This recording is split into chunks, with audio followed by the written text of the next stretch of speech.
ഫുട്ബോളിൽ 117 റാങ്കിൽ എന്നീ രാജ്യത്തെ തന്റെ തോളത്ത് കയറ്റി വെറും 4 വർഷം കൊണ്ട് 8ാം സ്ഥാനത്ത് എത്തിച്ച താരമാണ് ഇദ്ദേഹം. 2011 വെയിൽസിന്റെ റാങ്കിങ് 117 സ്ഥാനം വരെ താഴെ പോയിരുന്നു. പക്ഷെ ഈ താരത്തിന്റെ അത്യുഗ്രൻ പെർഫോമൻസ് കൊണ്ടും സ്ട്രോങ് ലീഡർഷിപ്പ് മെന്റാലിറ്റി കൊണ്ടും ആ ടീമിനെ തോളിലേറ്റി 2015 ഒക്ടോബറിൽ ലോക ഫുട്ബോളിൽ 8ാം സ്ഥാനത്തോട്ട് എത്തിക്കാൻ ഇദ്ദേഹത്തിന് സാധിച്ചു. നമ്മൾ പറഞ്ഞുകൊണ്ടിരിക്കുന്നത് ഇക്കഴിഞ്ഞ ജനറേഷനിലെ ഏറ്റവും മികച്ച താരങ്ങളിൽ ഒരാളായിരുന്ന ഗരത്ത് ബെയിലിനെ കുറിച്ചാണ്.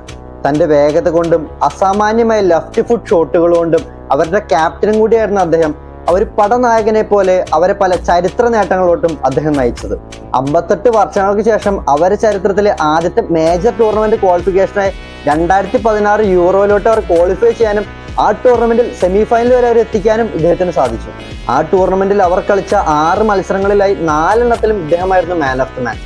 അതിനുശേഷം 2022 ഖത്തർ വേൾഡ് കപ്പിലോട്ട് ഇവർ ക്വാളിഫൈ ചെയ്തപ്പോൾ 1958 വേൾഡ് കപ്പിന് ശേഷം ഇവരുടെ ചരിത്രത്തിലെ ആദ്യത്തെ വേൾഡ് കപ്പിലോട്ടായിരുന്നു ഇദ്ദേഹം അവരെ നയിച്ചത്.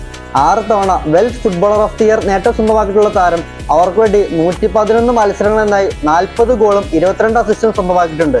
അവരുടെ ചരിത്രത്തിലെ മോസ്റ്റ് ക്യാപ്ഡ് പ്ലെയറും ഇദ്ദേഹമാണ്, മോസ്റ്റ് ഗോൾസ് ഉള്ള പ്ലെയറും ഇദ്ദേഹം തന്നെയാണ്. ഫുട്ബോളിൽ താഴെത്തട്ടിൽ കിടന്ന ഒരു രാജ്യത്തെ ലോക ഫുട്ബോളിലെ വമ്പൻ രാജ്യങ്ങളുമായി ഏറ്റുമുട്ടി അവർക്കെതിരെ വിജയത്തിലോട്ട് നയിക്കാൻ ഈ താരത്തിന് സാധിച്ചു എന്നത് ഈ താരം എത്രത്തോളം മികച്ചതാണെന്നാണ് നമുക്കിതിൽ നിന്ന് മനസ്സിലാക്കാൻ കഴിയുക.